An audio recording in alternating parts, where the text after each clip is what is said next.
Vous restez là tous les deux. On va aller écouter ce discours de Donald Trump à Davos. To be back in beautiful Davos, Switzerland, and to address so many respected business leaders, so many. Parler à plusieurs leaders du monde des affaires, des amis, quelques ennemis et tous les invités distingués. Je suis venu à ce forum économique mondial avec de très bonnes nouvelles de l'Amérique. Hier a marqué l'anniversaire d'une année de mon inauguration. Et après 12 mois à la Maison-Blanche, l'économie va très bien, la productivité est incroyable, les revenus augmentent, l'inflation a été défaite, nos frontières autrefois ouvertes sont fermées et pratiquement impénétrables et les États-Unis sont en voie d'avoir le retour d'une force économique incroyable. Avec Biden, il y avait faible croissance, mais maintenant, après seulement une année de mes politiques, on voit l'inverse, aucune inflation et une croissance économique très élevée. Une croissance comme vous allez voir très bientôt, une croissance qu'aucun pays n'a vue auparavant au cours des 3 derniers mois. L'inflation a été de 1,6 % et la croissance trimestrielle de 4,5 % plus grand que depuis l'élection. Le marché boursier a atteint 52 nouveaux records à l'intérieur d'une seule année, ajoutant 9 trillions de dollars de valeur au compte de retraite de REER. Les gens font très bien, ils sont très contents de ma performance depuis mon inauguration.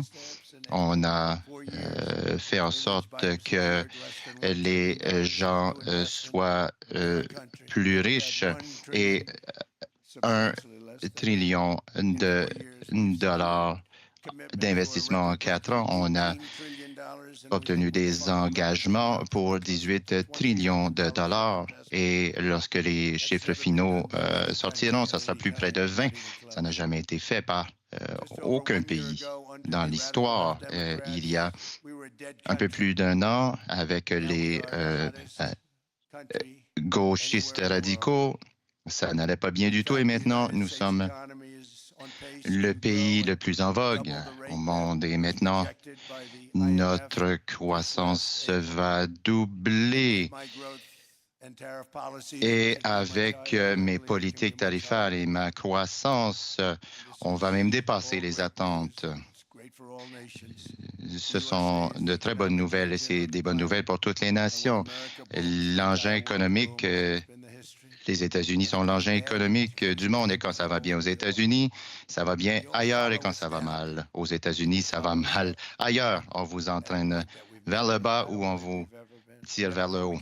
Je ne pensais pas qu'on y arriverait si rapidement. Ma plus grande surprise, c'est que je pensais que ça prendrait plus d'1 année, peut-être 1 année et 1 mois. Mais ça s'est passé très rapidement. Cet après-midi, je veux discuter comment nous avons atteint ce miracle économique, comment on va améliorer la vie des gens et comment vous pouvez faire mieux en suivant ce que nous faisons. Parce que certaines places en Europe ne sont plus reconnaissables. Et on peut discuter de cela, mais il n'y a aucun argument à faire. Je ne vais pas insulter qui que ce soit, mais il y a de mes amis qui reviennent des endroits en Europe et me disent c'est très négatif. Mais j'adore l'Europe et je veux que l'Europe aille bien. Mais l'Europe ne s'en va pas dans la bonne direction. Dans les dernières décennies, il a été dit que pour faire croître une économie de l'Occident, c'est d'augmenter les dépenses gouvernementales, augmenter l'immigration. Et le consensus, c'était que les métiers sales et les industries polluantes devraient être envoyés ailleurs et on devrait remplacer le tout par la fraude verte. Et donc, de faire venir des populations de l'étranger. C'était ça l'idée. C'est ce que l'administration Biden et d'autres gouvernements de l'Ouest suivaient comme ligne d'attaque. Donc, il y a tellement de potentiel dans tellement de nations et ce qu'ils ont réussi à faire, c'est d'augmenter les déficits et les déficits étrangers et avoir un nombre record de migration de masse. Certaines parties du monde sont détruites devant nos yeux et les leaders n'ont aucune idée de ce qui se passe et ceux qui comprennent ne font rien. Les soi-disant experts ont prédit ce que je disais, mais nous, en une seule année, nous avons produit une transformation en Amérique que jamais vue depuis un siècle. Au lieu de fermer les centrales d'énergie, nous les ouvrons. Au lieu de construire des éoliennes non rentables, nous les déconstruisons. Au lieu d'autonomiser les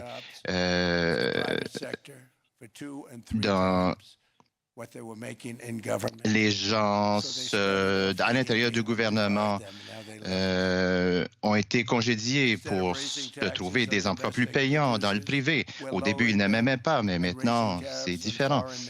Nous augmentons les tarifs sur les pays étrangers pour payer pour les dommages qu'ils nous ont coûtés. En 12 mois, nous avons enlevé plus de 270 000 bureaucrates des listes salariales des États-Unis. Personne ne voyait ça, personne ne pouvait prévoir ça, mais nous avons coupé les dépenses fédérales de 100 milliards de dollars et réduit le déficit fédéral de 27 cette dernière année. Ça va augmenter. Nous avons fait baisser l'inflation à partir de ce que c'était dans l'administration Biden et à chaque mois, ça augmentait. J'ai promis de couper les anciennes réglementations.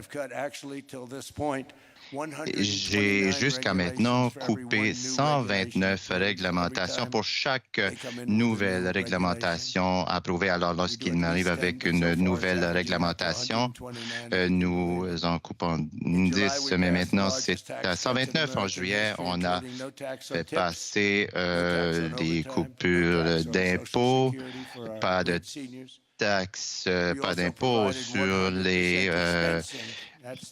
Nous avons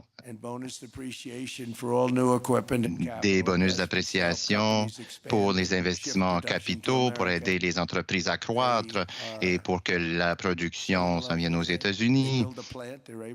Ils sont en amour avec ça.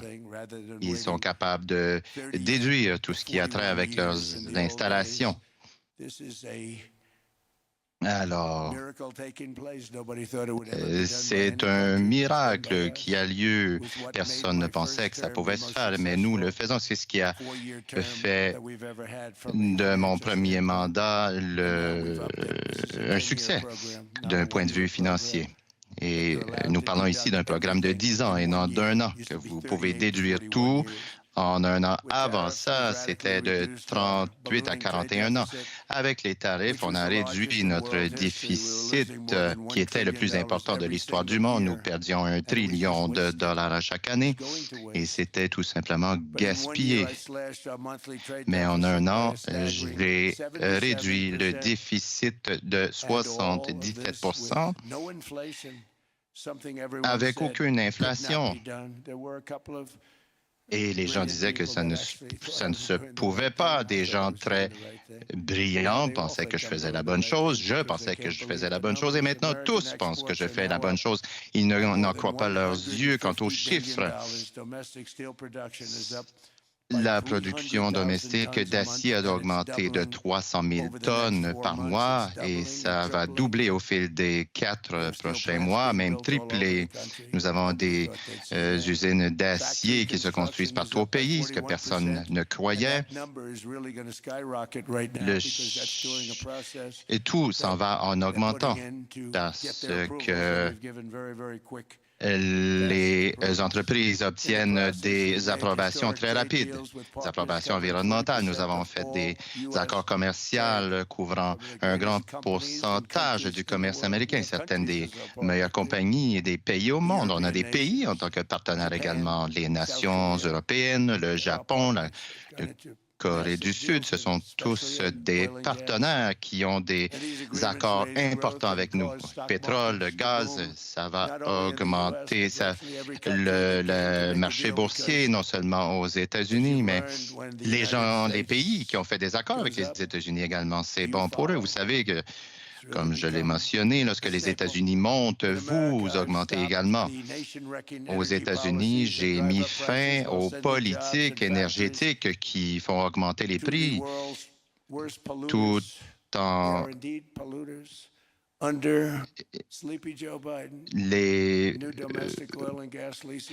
des nouvelles politiques par rapport à l'essence, ont fait chuter les prix de l'essence. Ça avait augmenté de 5 à 7 dollars le gallon à certains endroits et des usines de transformation ont été fermées par des gens qui ne savaient pas ce qu'ils faisaient. Mais sous mon leadership, la production de gaz naturel aux États-Unis est à un pic. La production de pétrole est en augmentation de 730 000 barils par jour et la semaine dernière, on a récupéré 150 millions de barils du Venezuela. Le Venezuela est un lieu incroyable, a été incroyable pendant plusieurs années. Il y a 20 ans, c'était un merveilleux pays, mais ils ont rencontré beaucoup de problèmes et nous les aidons. Et ces 50 millions de barils de pétrole, nous allons les diviser entre eux et nous et ils vont faire beaucoup plus d'argent qu'ils ont fait depuis bien longtemps. Le Venezuela va très bien aller. On apprécie beaucoup la coopération que l'on a de leur part. Une fois que l'attaque a pris fin, ils ont dit nous voulons un accord avec vous. Et plus de personnes devraient faire ça avec nous. Mais le Venezuela va faire beaucoup d'argent, plus qu'ils ne l'ont jamais fait dans les prochains 6 mois qu'ils ne l'ont fait depuis 20 ans. Les industries de pétrole majeures embarquent avec nous. C'est incroyable à voir. Le leadership du pays a été très intelligent. Le prix du gaz est en dessous de 2,50 $ le gallon dans plusieurs États et dans plusieurs États, 2,30 $ le gallon.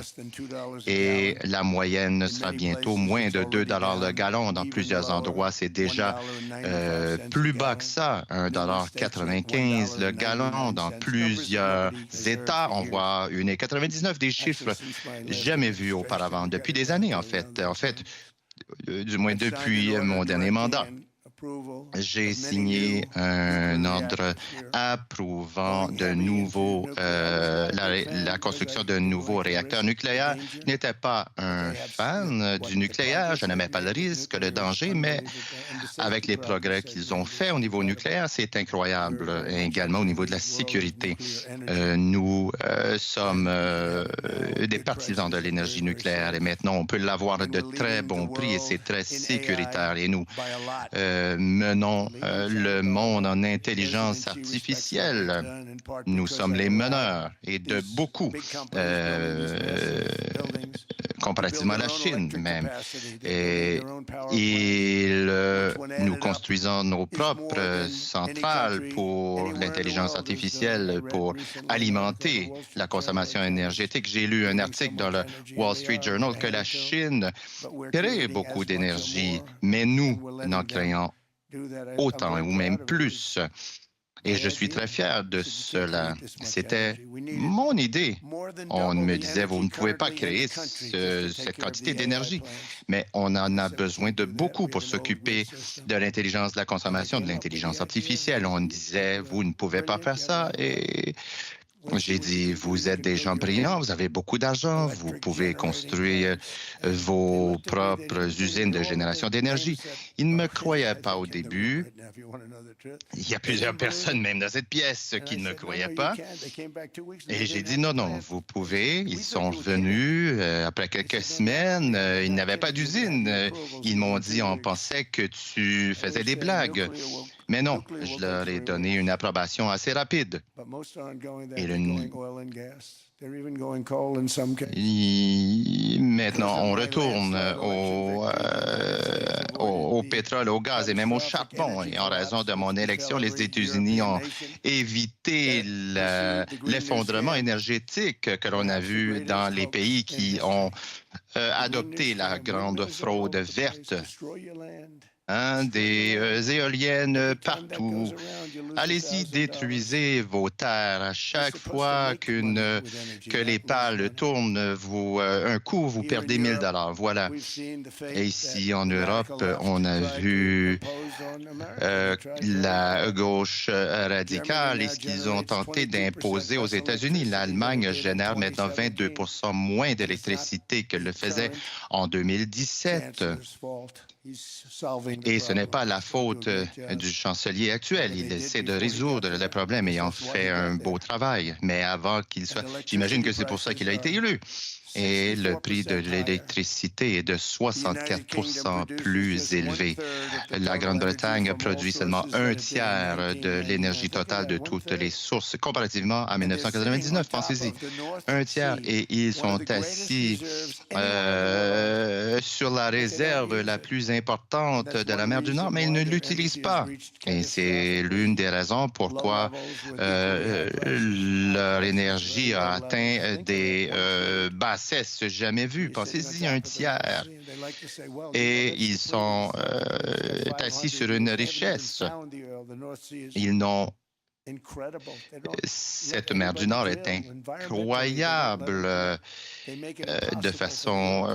il rend impossible les grandes pétrolières de forer pour l'huile dans la mer du Nord. Et ils perdent énormément de revenus. Ils sont venus me voir. Est-ce que vous pouvez faire quelque chose, Monsieur le Président? Je veux que l'Europe et la Grande-Bretagne aient le succès. Ils sont assis sur l'une des plus grandes richesses énergétiques du monde et ne l'utilisent pas. Leurs prix d'électricité ont augmenté de 139 %. Il y a des éoliennes partout en Europe. Il y a des éoliennes un peu partout et ils sont des perdants. Ce que j'ai remarqué, c'est que le plus d'éoliennes a un pays, le plus d'argent que ce pays va perdre. La Chine fabrique toutes les éoliennes et néanmoins, je n'ai pas été en mesure de trouver des champs d'éoliennes en Chine. Avez-vous déjà vu cela? La Chine est très intelligente. Ils les vendent pour beaucoup d'argent aux personnes stupides, mais ne les utilisent pas eux-mêmes. Ils n'utilisent pas ces champs d'éoliennes. Ils ne font que démontrer aux autres, créer des démonstrateurs et montrer aux autres qu'est-ce que ça peut être. La Chine commence à regarder, se tourner vers le nucléaire. Ils font bien, ils font une fortune à vendre ces éoliennes aux autres.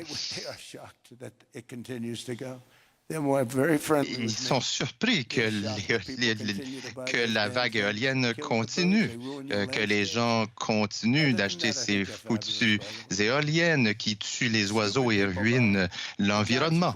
Des gens stupides les achètent. Les conséquences de ces politiques destructrices ont entraîné une croissance économique vers le bas, des migrations qui dérangent, une plus grande vulnérabilité face aux agressions étrangères et des forces militaires beaucoup moins importantes. Les États-Unis se soucient beaucoup des gens de l'Europe.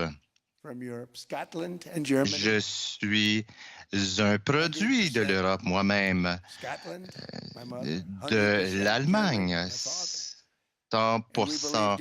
100%. Mes ancêtres, mon père, ma mère, allemands, on croit aux liens que nous avons avec l'Europe. C'est pour ça que la croissance économique, entre autres,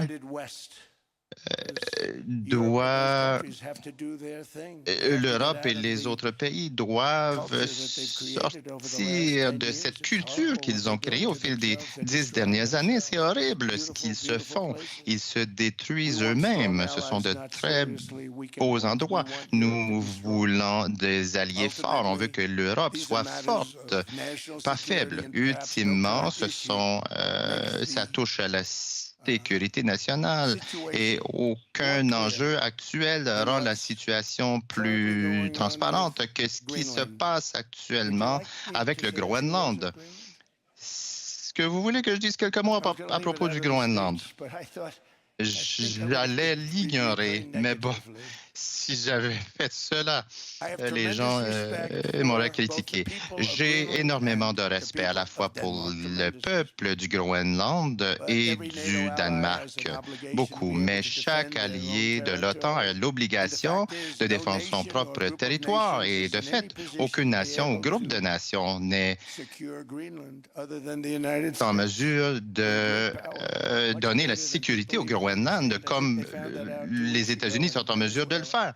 Il y a 2 semaines, ils ont vu cela avec le Venezuela. Nous avons vu cela pendant la Deuxième Guerre mondiale, lorsque le Danemark est tombé aux mains de l'Allemagne après seulement 6 heures de combat. Et ils étaient incapables de se défendre eux-mêmes, ni le Groenland. Donc les États-Unis, nous sentions l'obligation d'envoyer nos forces pour sécuriser le territoire du Groenland. Et nous l'avons sécurisé à un grand prix, mais il n'avait... Le Danemark sait que les méchants ont essayé de s'emparer du Groenland. Nous avons établi des bases. Nous nous battions pour le Danemark. Personne d'autre. Nous nous battions pour sauver le Groenland pour le Danemark. Un beau morceau de glace. Et nous avons sauvé le Groenland et nous avons empêché nos ennemis d'y mettre pied dans notre hémisphère. Et après la guerre que nous avons gagnée de beaucoup. Sans nous, vous parleriez tous allemand et peut-être un peu de japonais également. Après la guerre, nous avons redonné le Groenland au Danemark. Nous étions stupides de le faire, mais nous l'avons néanmoins fait. Mais comment est-ce qu'ils le regrettent maintenant? Alors, notre pays et le monde font face à de très grands risques, plus que jamais, en raison de missiles, en raison des armes nucléaires et des armes de guerre que je ne peux même pas discuter avec vous. Il y a 2 semaines, ils ont vu des armes que personne n'avait jamais vues. Ils n'ont même pas tiré une fois sur nous.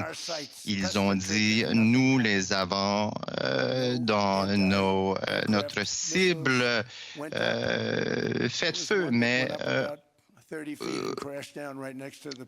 aucun obus ne nous a atteints. Ces systèmes de défense ont été créés par la Russie et la Chine, donc ils doivent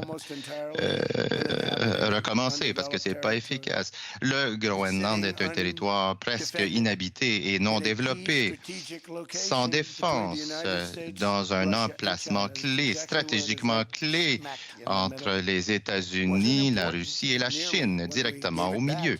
Ce n'était pas important lorsque l'on a redonné le Groenland. La situation n'était pas la même qu'aujourd'hui.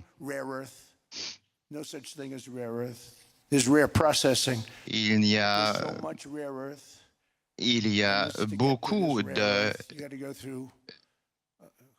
terres rares là-bas. Et pour y accéder, on doit forer des centaines de mètres. Mais nous avions mis le pied là-bas pour des raisons de sécurité nationale et internationale. Cette île non sécurisée fait partie de l'hémisphère nord. C'est notre territoire. Ainsi, le Groenland constitue un intérêt de sécurité important pour les États-Unis. Et ça a été notre politique depuis des centaines d'années d'empêcher les menaces d'entrer dans l'hémisphère nord. Et nous n'avons jamais été aussi forts que nous le sommes maintenant. C'est pour ça que les présidents américains ont recherché à acheter le Groenland pendant 2 siècles. Ils essaient ça depuis 2 siècles. Ils auraient dû garder le Groenland après la Deuxième Guerre mondiale. Mais bon, les gens pensent maintenant que c'est beaucoup plus nécessaire aujourd'hui que ça ne l'était à l'époque. En 2019, le Danemark a dit qu'il dépenserait plus de 200 millions de dollars pour renforcer les défenses du Groenland. Mais vous savez, ils ont dépensé moins d'1% de ce montant, 1%. Et on ne les voit pas au Groenland. Et je dis ça en tout respect pour le Danemark. Ces gens que j'aime et qui ont de bons leaders. Les États-Unis seuls peuvent protéger ce morceau de glace géant et l'améliorer afin que ce soit meilleur pour l'Europe et bien pour nous. C'est pour cela que je cherche à négocier en vue de l'acquisition du Groenland par les États-Unis, tout comme nous l'avons fait avec d'autres territoires au fil de notre histoire, comme l'ont fait également plusieurs nations européennes. Et certaines nations ont perdu du territoire à travers le monde. Ça arrive également. Alors, ce ne serait pas une menace à l'OTAN. Ça augmenterait énormément la sécurité de l'Alliance. Les États-Unis ont été traités très injustement par l'OTAN. Lorsque vous y réfléchissez, personne ne peut en dire le contraire.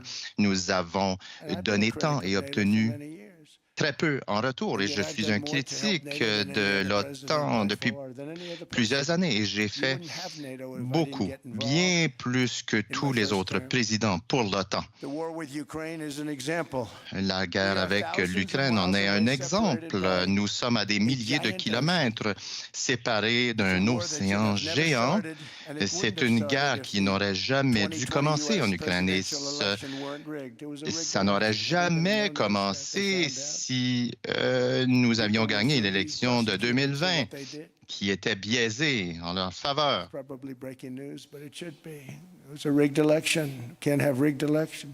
C'était truqué, cette élection. On a besoin de frontières fortes, d'élections fortes, justes.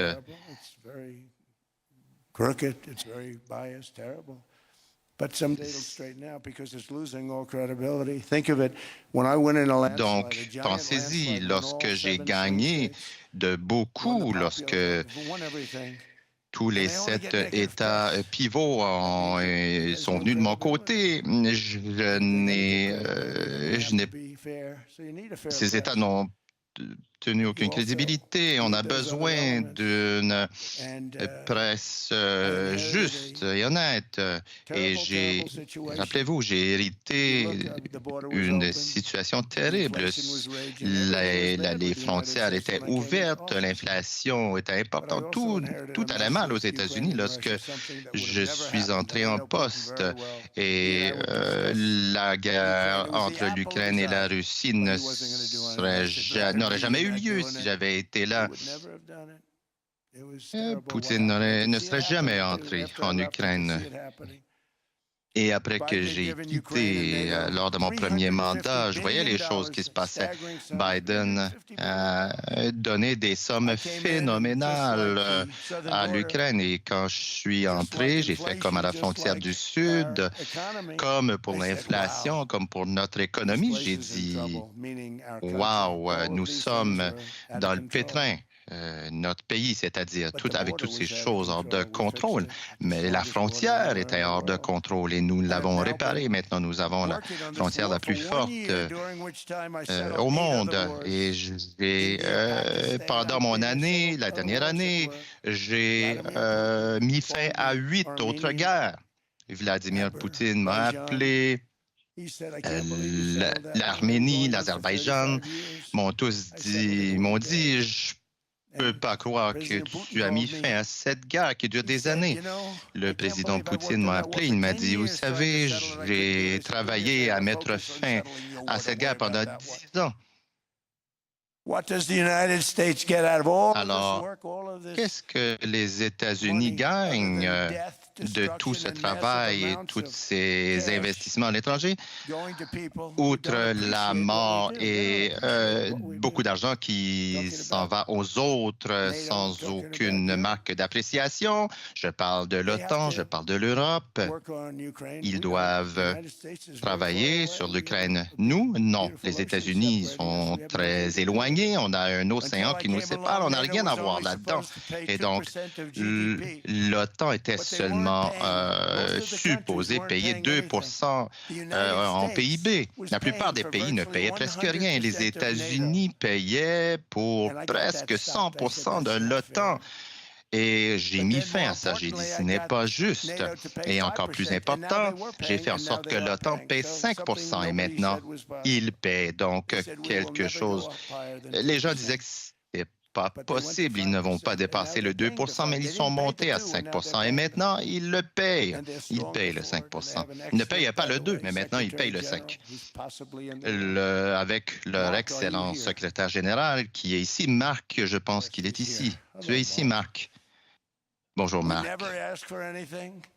Nous ne demandons jamais pour quoi que ce soit et nous n'obtenons jamais quoi que ce soit. Probablement que nous n'obtiendrons rien, à moins que je décide que nous utilisions la force et on ne serait pas à la table, mais je ne vais pas faire cela. Ah, les gens disent, ah, bon, c'est bien. C'est probablement la déclaration la plus importante qu'il a faite. Les gens pensaient que j'utiliserais la force. Je ne veux pas utiliser la force. Ce que les États-Unis demandent, c'est un endroit qui s'appelle le Groenland. On l'avait déjà, mais nous l'avons respectueusement retourné au Danemark suite à notre victoire sur les Allemands lors de la Deuxième Guerre mondiale. Nous étions une force redoutable à l'époque et nous sommes encore plus redoutables aujourd'hui. Après que j'ai reconstruit les forces militaires après mon premier mandat, nous avons aujourd'hui un budget de 1,5 trillion pour la défense et nous construisons des bateaux de guerre, qui sont 100 fois plus puissants que ce que vous avez pu voir pendant la Deuxième Guerre mondiale. Le Missouri, l'Alabama, en sont des exemples. Ces navires sont 100 fois, pensez-y, 100 fois plus puissants que ces œuvres d'art magnifiques que vous avez aperçues tant de fois à la télévision et qui étaient utilisées pendant la Deuxième Guerre mondiale. Chaque navire 100 fois plus puissant que les navires de guerre du passé. Alors, ce que nous avons obtenu de la part de l'OTAN n'est rien, sauf pour protéger l'Europe de l'URSS et de la Russie aujourd'hui. On n'a jamais rien obtenu de leur part et on a payé pour l'OTAN. Jusqu'à ce que j'arrive, on payait 100% des cotisations pour l'OTAN. Et tout ce qu'on demande, c'est que le Groenland soit à nous. On a besoin d'être propriétaire pour le défendre. On ne peut pas défendre le territoire sur un bail. D'abord, légalement, ce n'est pas défendable de cette façon. Et deuxièmement, psychologiquement, qui voudrait défendre un accord fondé sur un bail? un lieu où s'il y a une guerre, les missiles, l'action aurait lieu au-dessus de ce territoire glacé. Tout ce que nous voulons de la part du Danemark pour ce qui est de la sécurité internationale et pour éloigner nos ennemis potentiels, tout ce que l'on demande, c'est ce territoire sur lequel on va construire le dôme en or. Ce dôme en or qui, par sa nature même, va défendre le Canada. Le Canada obtient beaucoup de choses gratuites et devrait être reconnaissant. Ils obtiennent beaucoup de nous. Et le premier ministre, hier, il n'était pas très reconnaissant. Il devrait. Le Canada survit en raison des États-Unis. Rappelez-vous de ça, Marc, la prochaine fois que vous faites vos déclarations. Ce que nous avons fait pour Israël est incroyable, mais ce n'est rien comparativement à ce que nous avons de planifié pour les États-Unis, le Canada et le reste du monde. Nous allons construire ce dôme en or. Et j'ai dit au premier ministre israélien, arrêtez de prendre tout le crédit pour ce dôme. Nous avons mis fin à la menace nucléaire iranienne. Personne n'a jamais vu ça auparavant. Soleimani, al-Baghdadi, côté État islamique, nous avons exécuté cela de façon parfaite. Un expert militaire m'a dit, Monsieur, tout ce que vous avez fait a été exécuté à la perfection. J'ai dit, je le sais. Alors d'autres présidents dépensent des trillions de dollars pour l'OTAN et n'obtiennent rien en retour. Nous n'avons jamais demandé pour quoi que ce soit en retour. C'est toujours un chemin à sens unique, une rue à sens unique. Maintenant, je veux... La semaine dernière, vous avez vu, c'est 10 000 soldats. Le mois dernier, c'était 31 000 soldats qui sont morts dans le cadre de la guerre de l'Ukraine. C'est le nombre de personnes dans cette pièce multiplié par 30. Pensez-y, 30 000 soldats sont morts en un mois et le mois d'avant, c'était 47 000 et le mois d'avant ça, c'était 28 000. Avant ça, c'était 25 000. C'est un bain de sang pratiquement en Ukraine. Et c'est ce que je veux arrêter. Ça n'aide pas les États-Unis. Ce sont de jeunes personnes qui vous ressemblent.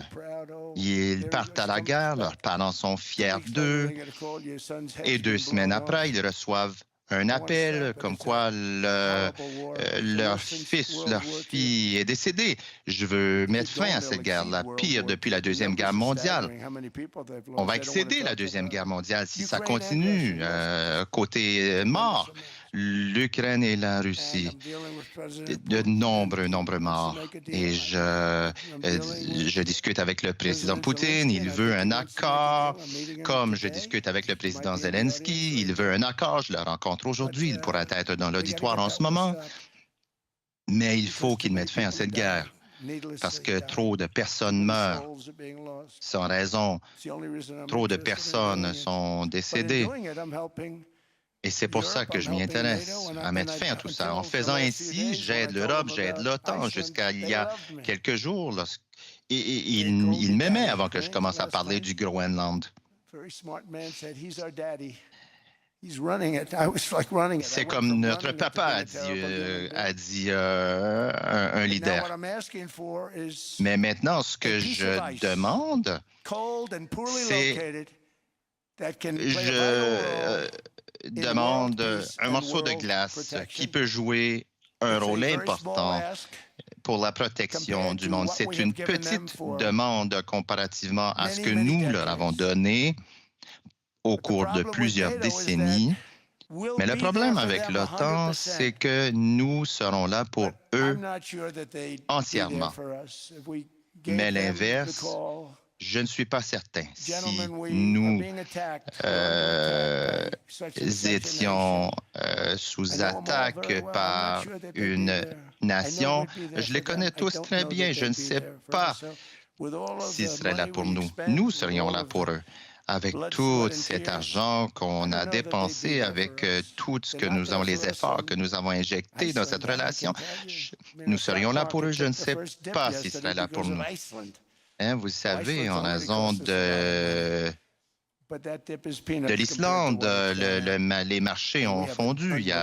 L'Islande nous coûte, mais ce marché va bientôt doubler avec ce qui s'en vient, le marché boursier, du moins sur une courte période de temps. Mais c'est après avoir donné à l'OTAN et aux nations européennes des trillions de dollars pour leur défense,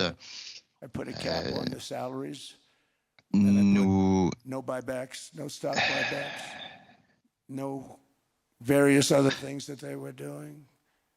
alors,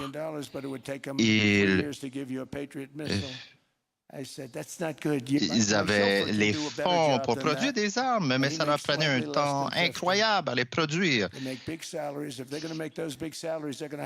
Ces gens gagnent de gros salaires, mais ne produisent pas rapidement. Nous allons commencer à fabriquer beaucoup plus rapidement et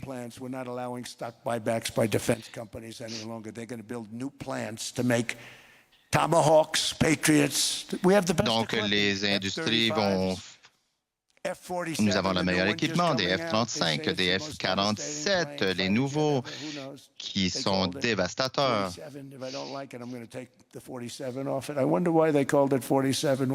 Alors, ils ont appelé ça l'avion, le F-47. Je me demande pourquoi. Mais bon... c'est un avion indétectable comme nos bombardiers B-2. Ils font le boulot.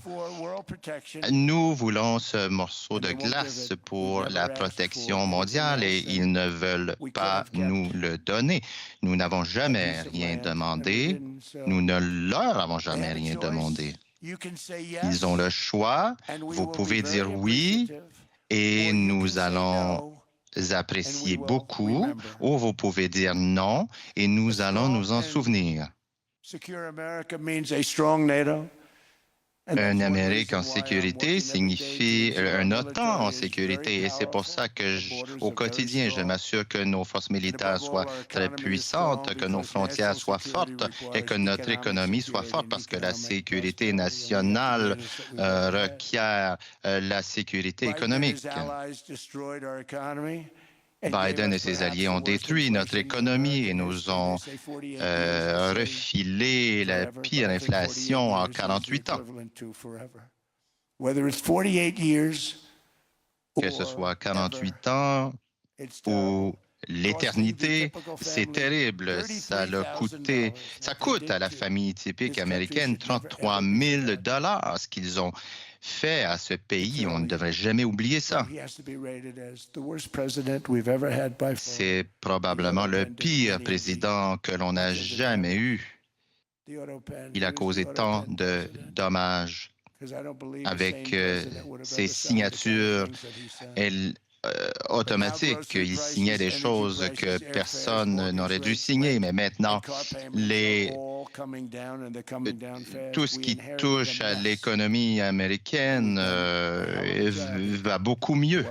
Nous avons fait un travail extraordinaire en 12 mois et le coût des médicaments est en baisse de jusqu'à 90 % selon vos calculs. Vous pouvez également dire peut-être 500, 600, 700 %. Il y a plusieurs façons de le calculer, mais nous avons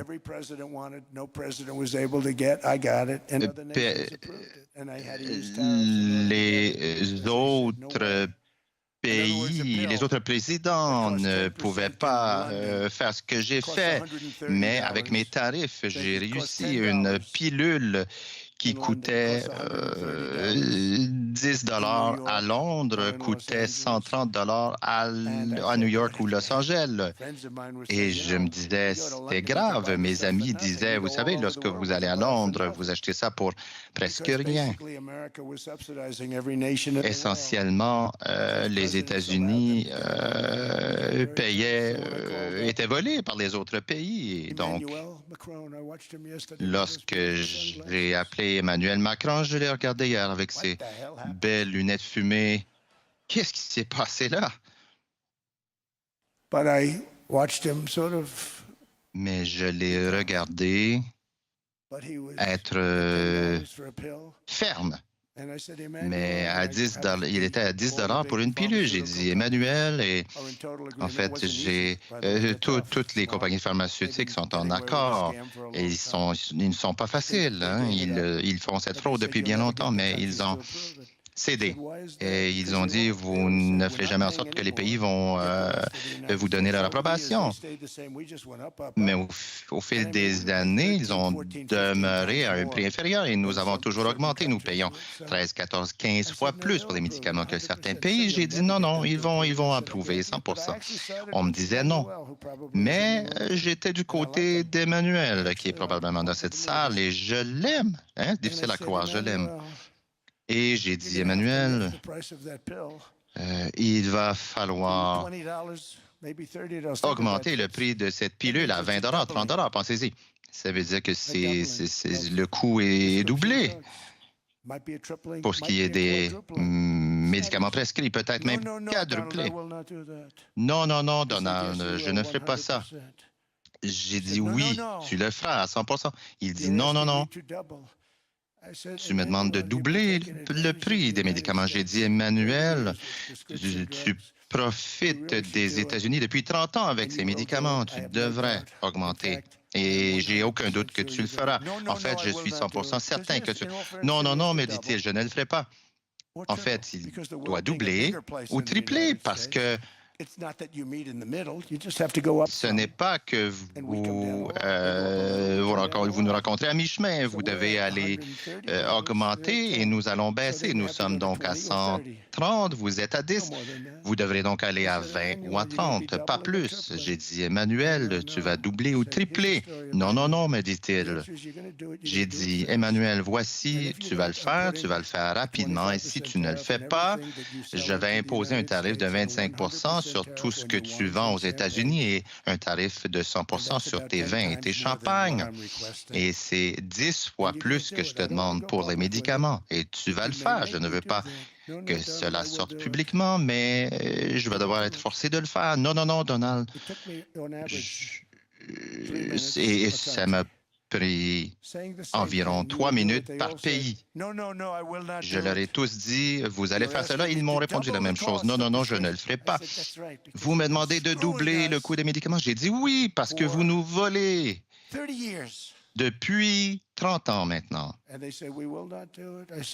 Et ils ont dit, non, on ne le fera pas. J'ai dit, c'est correct. Le lundi matin, nous allons imposer des tarifs de 25, 35, 50. J'ai donné différents chiffres à différents pays. Nous parlons également de la sécurité nationale. Nous n'allons pas payer pour toute la planète.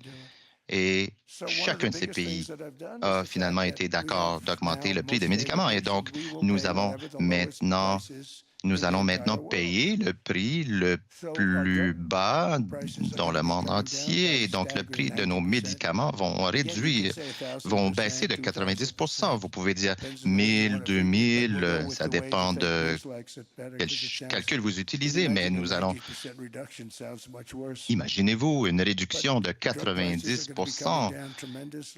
mais le prix des médicaments va diminuer de façon drastique dans toutes les nations et j'apprécie le fait qu'ils aient fait cela. Sans les tarifs, ça aurait été impossible pour eux de faire ainsi. Après avoir été en déclin de 3 000 $, les revenus aux États-Unis sont en augmentation de 2 000, 3 000 et même 5 000 $ ou plus. Donc, la capacité de s'acheter un logement a toujours été un indicateur de santé économique aux États-Unis, mais cela était hors de portée sous le leadership de Biden. Aujourd'hui, je veux raviver ce rêve américain. Dans les années récentes, les géants de Wall Street et les firmes d'investissement, plusieurs d'entre vous êtes ici, vous êtes des supporters, et je suis désolé de vous faire ça, mais vous avez augmenté le prix des logements en achetant des centaines de milliers de logements familiaux, et ça a été un bel investissement pour eux.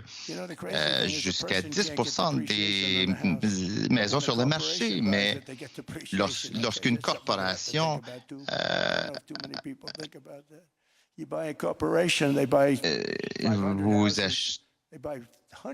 êtes une corporation, vous achetez 500 maisons, une personne travaille à la sueur de son front pour en acheter une seule. C'est pas juste. Donc, les États-Unis ne vont pas devenir une société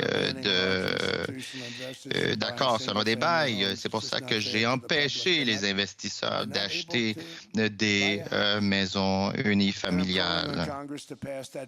Et j'appelle le Congrès à faire passer cette loi. L'une des plus grandes barrières à l'épargne pour s'acheter une maison aux États-Unis et la dette de carte de crédit, la marge de profit est incroyable pour les compagnies. Ils chargent des taux d'intérêt de 28 30, 31, 32 aux Américains. Alors, pour aider nos citoyens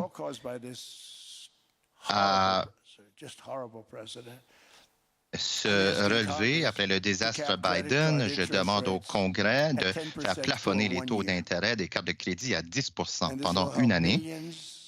Et cela va aider des millions d'Américains à épargner pour s'acheter une maison. Ils n'ont aucune idée qu'ils paient 28 % Ils sont un peu en retard. Ils finissent au bout de ligne par perdre leur maison. C'est terrible. Je travaille également pour m'assurer... Alors, on continue la captation, l'écoute de ce discours de Donald Trump à Davos. Et c'est l'Info maintenant qui prendra le relais. Bonne fin de journée, mesdames et messieurs. On se retrouve demain dès 6 heures. Bitcoin, all of them, which I hope to sign very soon, unlocking new pathways for Americans to reach financial freedom. And I did it for two reasons. Number one, I thought it was politically good, and it was. I got tremendous political support. But more importantly, China wanted that market too. It's just like they want the AI. Comme ils veulent l'intelligence artificielle, et nous avons ce marché pas mal dominé. Biden était complètement contre jusqu'à ce que l'élection arrive, quand ils ont compris qu'il y avait des millions de personnes qui votaient contre lui à cause des crypto-monnaies. Et tout à coup, il l'a adopté, mais c'était trop tard. Il a gâché la possibilité. C'est populaire sur le plan politique, mais encore plus important, il faut le régler pour que la Chine ne puisse pas maîtriser le marché, car on ne pourra pas leur arracher. Donc, on a réussi. Et donc, j'ai demandé aux institutions gouvernementales d'acheter jusqu'à 200 milliards de dollars d'obligations hypothécaires pour faire baisser les taux d'intérêt. Et je vais annoncer également un nouveau président de la Réserve fédérale d'ici peu. Il a cédé un peu de terrain. Donc, on a reçu quelque chose en retour.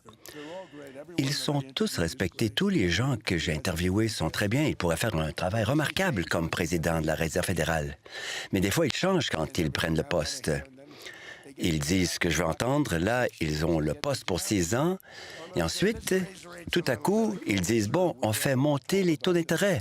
Et ils disent, Monsieur le Président, on n'en parlera plus. C'est fou comment les gens changent quand ils ont le poste. C'est dommage. C'est un peu un manque de loyauté. Mais bon, ils font ce qu'ils pensent être bien. Maintenant, Jérôme Powell, il est toujours en retard. Il n'est pas vraiment un bon président de la Réserve fédérale.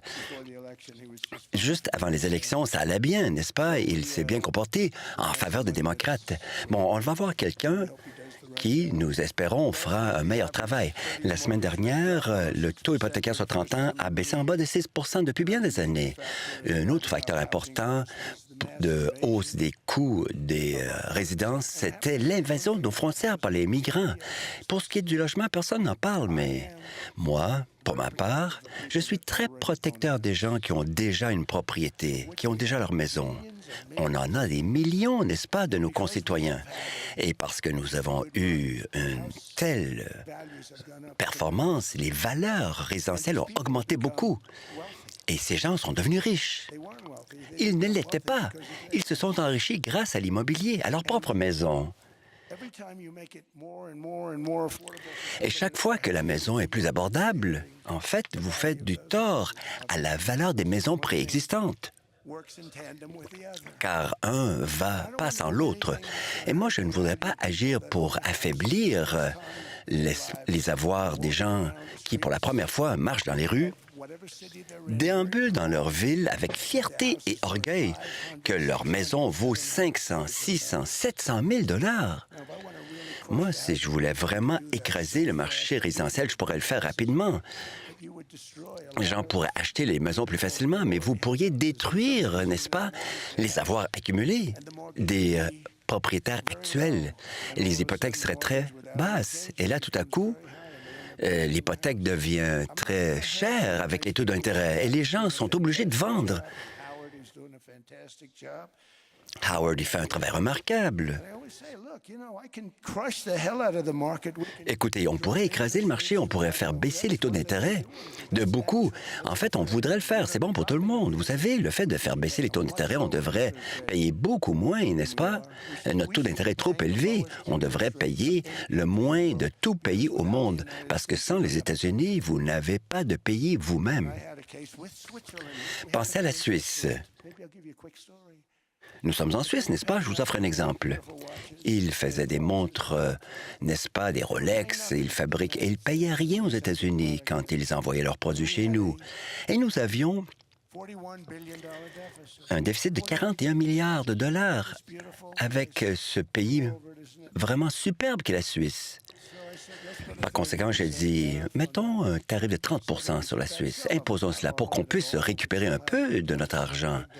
Et donc, à 41 milliards, c'est un déficit important. J'ai dit, mettons un tarif, différents tarifs sectoriels, autres, vous les comprenez très bien.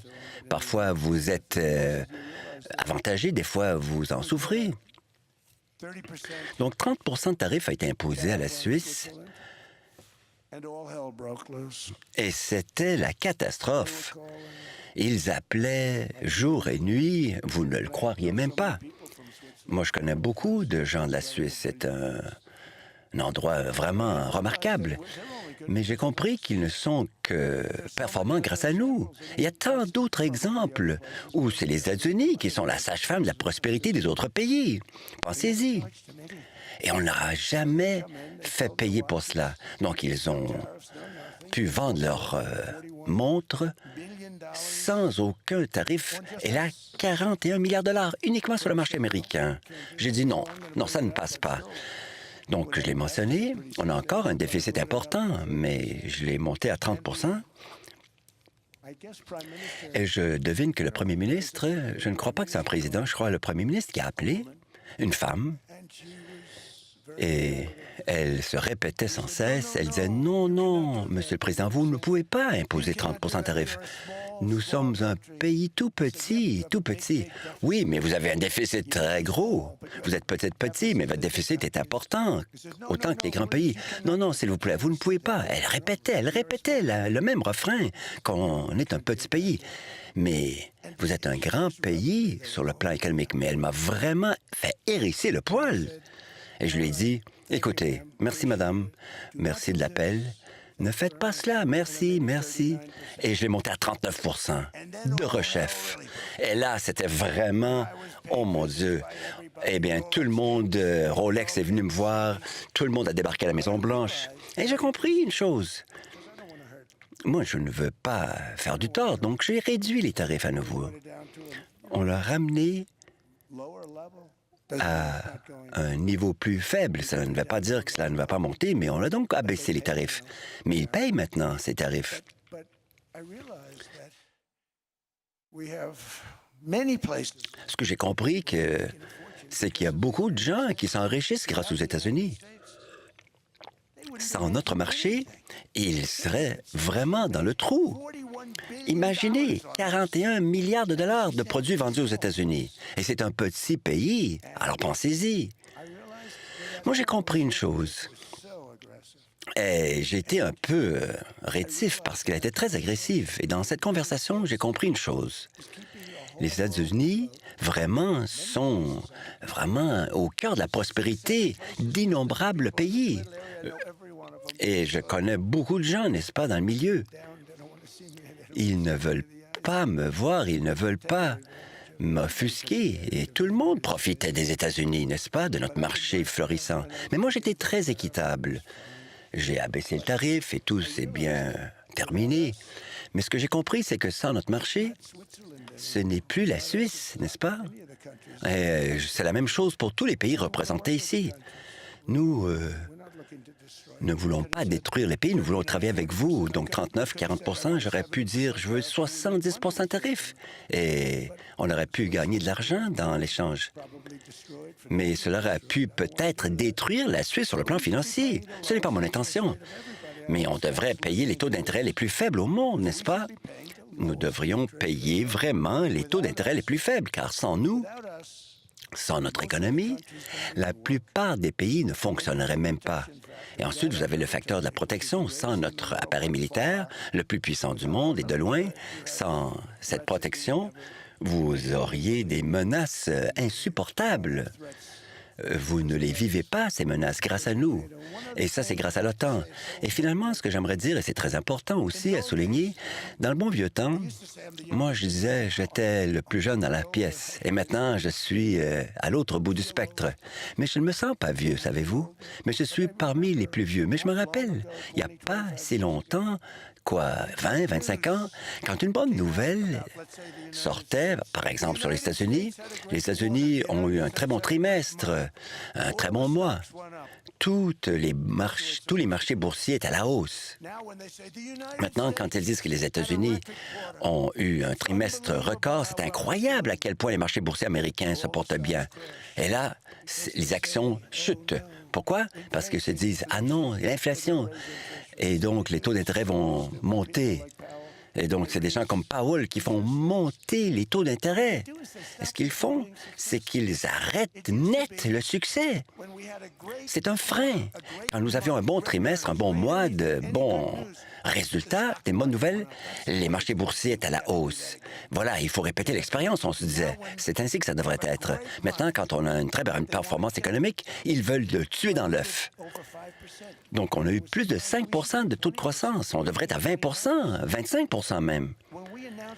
Quand on annonce des bons chiffres, et la raison, c'est que les gens sont terrifiés de l'inflation. Et la croissance n'équivaut pas à l'inflation. On a eu de très belles croissances avec l'inflation faible. En fait, la croissance peut être un antidote à l'inflation. Donc, on veut retourner à cette époque où nous annoncions de bons chiffres trimestriels. Donc, toutes ces usines qui sont construites et rénovées aux États-Unis, des milliers d'emplois arrivent aux États-Unis. 18 billions de dollars, pensez-y, ont été investis aux États-Unis. Je crois que le deuxième chiffre, c'est 3. Et ça, c'était la Chine, il y a bien des années. Des investissements au pays, de l'extérieur. Donc, 18 billions de dollars, c'est du jamais vu. Et c'est de l'argent qui arrive pour construire des usines.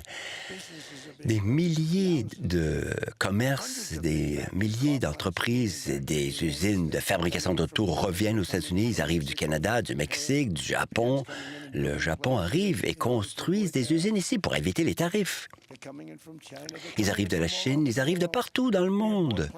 Nous avons plus d'usines qui sont construites maintenant qu'on a connu même dans les années de grand essor de l'industrie automobile des années 40. Et ils ne se servent plus de rénovation, non. Ils détruisent et ils reconstruisent à zéro, selon la plus haute technologie. Mais c'est quelque chose vraiment qui est du jamais vu.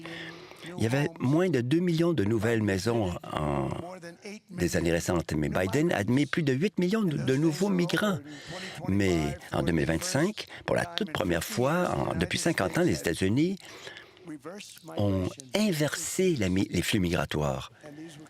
Et c'était des criminels qui ont été déportés, car ils ont permis à l'entrée de gens qui arrivaient de gangs, des narcotrafiquants, des meurtriers, 11 888 meurtres et la plupart ont été sortis. Et ensuite, on s'attaque à la police de l'immigration. C'est insensé. Les leaders au Minnesota, par exemple, nous sommes en train d'aider le Minnesota. Ils l'apprécient pas. Et la plupart des gens regardaient Washington, D.C. C'est l'endroit le plus sécuritaire aux États-Unis. Pensez-y. C'était un endroit fort dangereux. On ne pouvait pas déambuler dans la rue. Et maintenant, aller au centre-ville, il n'y a pas de souci. C'est la ville la plus sécuritaire. Et c'est vraiment le jour et la nuit, n'est-ce pas? On a envoyé les militaires, la garde nationale. Et dans les 2 mois, c'était fantastique. Et 3 mois après, c'est vraiment un renouveau, une renaissance de la capitale nationale. Les graffitis sont partis, les clôtures sont parties, on s'en préoccupe plus de ces clôtures qu'il y avait partout. L'herbe fraîche et tondue, c'est vraiment une renaissance. La capitale est fleurie et des entreprises reviennent. Les restaurants sont en train de foisonner. À Memphis aussi, j'ai vu la même chose au Tennessee. La Nouvelle-Orléans, la Louisiane. Depuis 3 semaines, on a coupé de 64 la criminalité. Les chiffres sont à la baisse. On peut le faire partout aux États-Unis.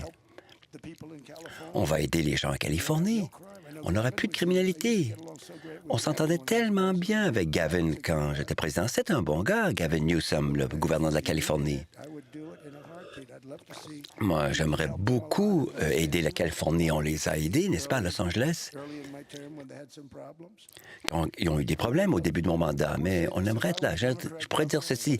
Si j'étais un gouverneur démocrate, moi, j'appellerais Trump et je dis, viens redorer notre blason, parce qu'on coupe les chiffres, on réduit la criminalité et on déporte les criminels de carrière, les endurcis, les durs à cuire. C'est fini. Et ce qu'on a fait, c'est incroyable. Et on a une capacité d'en faire davantage, bien sûr.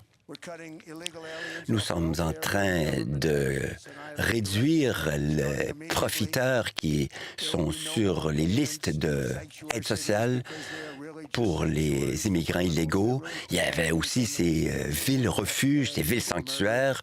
On leur coupe les fonds parce qu'ils font vivre les narcotrafiquants, les fous furieux, les gens qui arrivent par milliers des hôpitaux psychiatriques de l'étranger. Et là, on a les chiffres de la criminalité les plus faibles viennent de sortir maintenant. Ces statistiques sont étonnantes. Mais aussi, on sévit sur plus de 19 millions de dollars de fraudes qui ont été volées par des fraudeurs somaliens.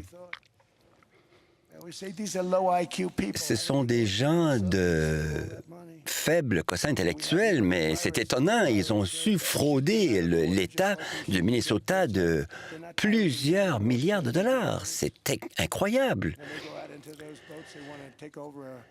Et là, parlons de ces bateaux.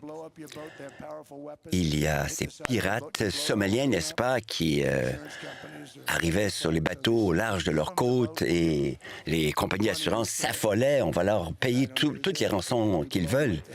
Et nous, on s'en est occupés. On les a fait sauter avec nos missiles et nos forces militaires. Donc, c'est fini la piraterie au large de la Somalie.